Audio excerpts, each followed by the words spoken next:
Welcome to today's video on how to install the Reef Nexus App Integration Kit. The tools needed are going to be a wrench, Phillips screwdriver, and a utility knife. The first step is going to be to remove all the screws from the top plate.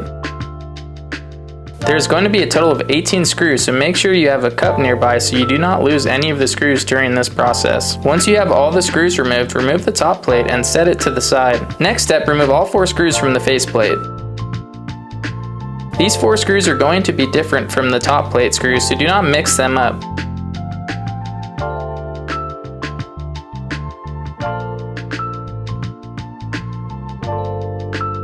Remove the screw from the temp sensor. This will make it easier to remove the wire harness later.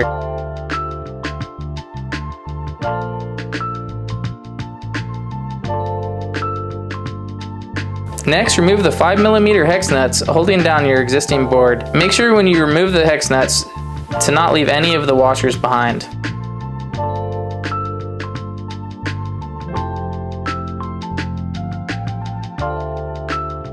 Next, carefully cut the red adhesive off the wire harnesses and pull the wire harnesses out.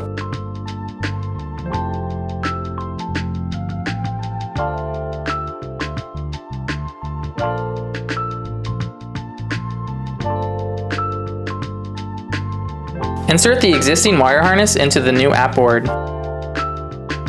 Make sure the wire harnesses are seated properly. You should feel them click in place.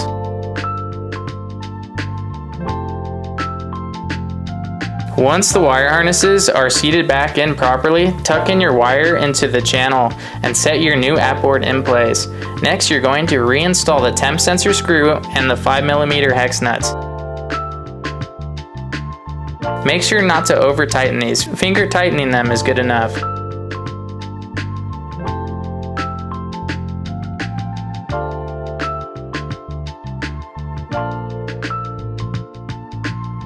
Your new faceplate is going to have a slot for the Wi-Fi chip. Make sure this chip sits properly before tightening down the faceplate.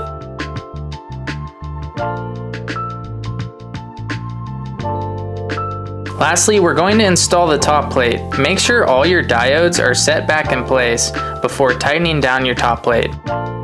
Make sure you do not over tighten these screws.